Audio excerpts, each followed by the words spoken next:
Warahmatullahi wabarakatuh. Salam sejahtera untuk kita semua.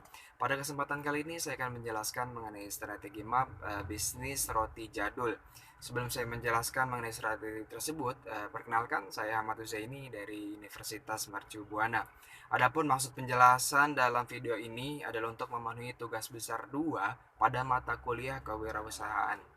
Oke, langsung saja kita bahas mengenai apa itu strategi MAP, apa manfaatnya bagi bisnis, serta bagaimanakah strategi MAP pada bisnis roti jadul yang sudah kita buat pada tugas besar satu.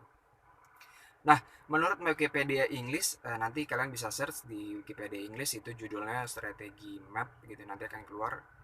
Nah, di situ dijelaskan bahwa strategi map atau peta strategis adalah diagram yang digunakan untuk mendokumentasikan tujuan strategis utama yang dikejar oleh organisasi atau tim manajemen. Lalu apa manfaat peta strategis ini untuk bisnis?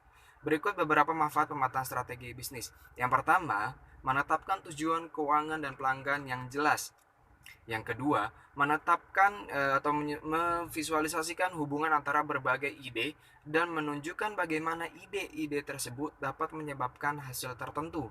Yang ketiga, mengidentifikasikan bagian-bagian penting dari organisasi yang akan mendukung usaha baru dan perubahan termasuk perubahan proses pelatihan dan proses bisnis yang diperlukan. Yang keempat, mengkomunikasikan tujuan perusahaan dan menunjukkan bagaimana mereka akan mencapainya. Dan yang terakhir adalah memberikan titik awal untuk masing-masing divisi dan melihat bagaimana mereka cocok dengan strategi keseluruhan. Nah, itulah sedikit mengenai strategi MAP dan manfaatnya bagi bisnis ya. Nah, lalu bagaimanakah strategi MAP yang diterapkan strategi MAP pada bisnis roti jadul? Nah, ini sedikit gambaran untuk strategi map bisnis roti jadul yang telah kita buat gitu kan. Di dalam peta strategi ini dibagi menjadi 4 komponen, yaitu business overview, values, customer segmentation, dan yang terakhir adalah marketing strategi. Baik, saya akan bahas mengenai 4 komponen ini. Yang pertama yaitu ada business overview.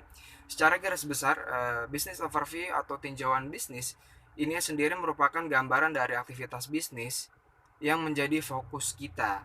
Pada roti jadul sendiri, bisnis ini merupakan bisnis rumahan yang bergerak dalam bidang food and beverage sebagai salah satu sumber makanan berkarbohidrat yang mudah dikonsumsi dimanapun dan kapanpun. Nah, roti jadul memulai awal karirnya dari tahun 1999, yang mana sebetulnya ini merupakan bisnis milik orang tua saya sendiri hingga saat ini gitu. Nah, yang kedua itu ada values. Saat kita ingin membeli suatu produk, tentu saja kita membutuhkan sesuatu yang dapat meyakinkan bahwa barang atau produk tersebut memang sesuai dengan kebutuhan dan keinginan kita. Hal tersebut bisa berupa bentuk, rasa, ukuran, warna, ataupun harga. Nilai sangatlah penting dibentuk karena dapat menarik dan membandingkan produk kita dengan produk para kompetitor kita. Lalu bagaimanakah value yang terdapat atau diterapkan pada roti jadul ini? Nah, nilai-nilai utama yang terkandung pada roti jadul sendiri yaitu inovatif, integrity, quality, healthy, dan halal. Nah, bisa dilihat ya di sebelah sini tengah. Nah, itu di situ ada value dan terdapat nilai-nilainya. Nah, sekarang saya jelaskan mengapa inovatif.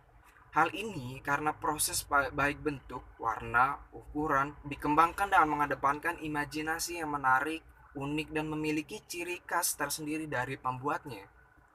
Sehingga hal ini tidak membatasi pembuat untuk berkreativitas dalam mengembangkan bisnis roti jadul. Kemudian mengapa integrity?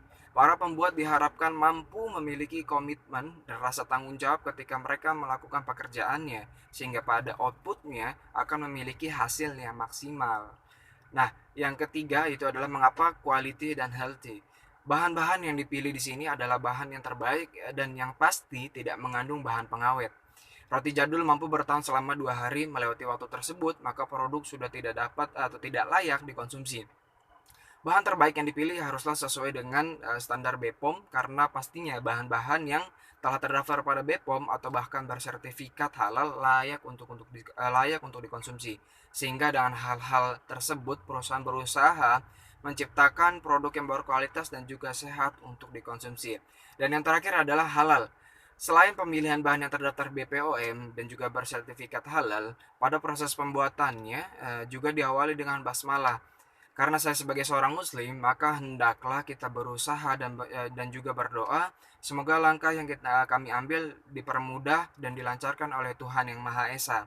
Itulah yang membuat produk kami ini halal, berkualitas dan sehat untuk dikonsumsi. Nah, yang ketiga ada customer segmentation. Customer segmentation sendiri adalah suatu langkah awal dalam membuat sebuah bisnis model. Bagi kita yang berniat untuk membangun sebuah bisnis, penting bagi kita untuk mengetahui apa itu customer segment. Mengapa begitu penting sebuah customer segment atau segmentasi pelanggan? Pelanggan adalah inti dari sebuah perusahaan.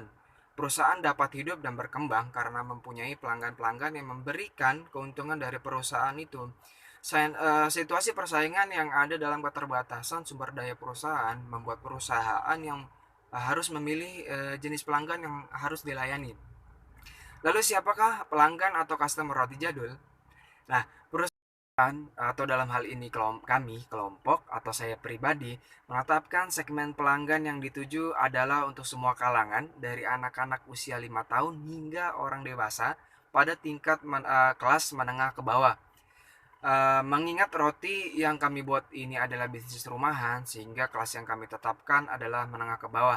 Namun tidak menutup kemungkinan jika di masa mendatang perusahaan akan menetapkan ke tingkat kelas yang lebih tinggi, yaitu tingkat menengah ke atas. Dan yang terakhir adalah marketing strategi. Strategi marketing merupakan sekumpulan rancangan dan juga rencana yang sengaja dibuat oleh perusahaan demi tercapai kegiatan marketing yang efektif dan efisien sehingga perusahaan dapat lebih mudah mencapai tujuannya. Nah, rencana strategi yang diterapkan pada roti jadul sendiri, sebetulnya saya pribadi kurang memasukkan informasi mengenai place atau tempat dan juga mengenai price karena keterbatasan space pada saat membuat strategi map tersebut. Nah, untuk tempat atau place itu sendiri, pada awalnya kami menjajakan produk dengan cara berkeliling menggunakan gerobak di sekitar wilayah tempat kami tinggal. Seiring berkembangnya zaman dan teknologi, maka terjadi pergeseran dalam menjajakan produk kami. Saat ini kami menjual produk tersebut menggunakan etalase di depan rumah. Jika dulu kami mencari pelanggan, maka saat ini pelangganlah yang mencari kami ketika mereka butuh makanan ringan yang cukup bergizi untuk mereka. Mereka dapat melakukan pemesanan atau order dengan datang langsung atau by WhatsApp ataupun telepon. Tidak hanya itu ya, selama 15 tahun Roti Jadul ini berkarir, akhirnya kami bekerja sama dengan satu perusahaan swasta untuk menyediakan makan ringan bagi para pegawai mereka yang bekerja pada shift malam dan juga untuk mempertahankan wilayah pemasaran kami. Roti Jadul dipasarkan dengan menitipkan ke warung-warung sekitar dengan metode bagi hasil.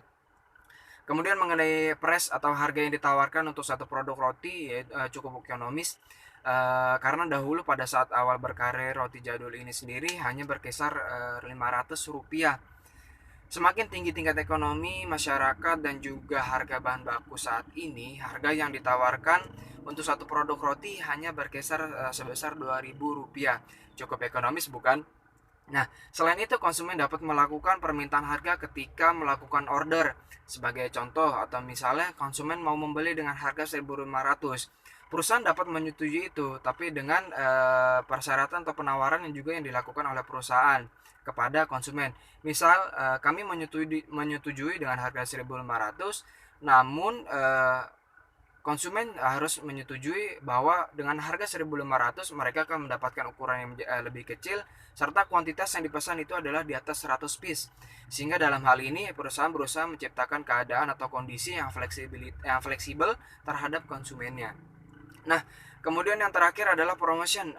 Agar konsumen mengenal dan mengetahui produk yang sedang dipasarkan, perusahaan harus merancang kegiatan promosi yang paling tepat dan disesuaikan. Roti Jadul sendiri awalnya memasarkan produk dengan cara berkeliling agar konsumen tahu apa yang kami tawarkan. Seiring perkembangan teknologi, saat ini kami melakukan pemasaran dengan tiga strategi bisnis atau tiga strategi pemasaran, yaitu pertama pemasaran interaktif, yang kedua pemasaran konten, dan yang ketiga adalah pemasaran media sosial. Dengan memanfaatkan perkembangan teknologi, diharapkan mampu menjangkau secara luas pembeli potensial yang sesuai dengan bauran pemasaran kami. Cukup sekian penjelasan mengenai strategi map atas roti jadul bisnis. Tertarik untuk mencobanya? Anda dapat menghubungi kami di nomor yang tertera pada peta strategi. Roti jadul, rotinya Indonesia.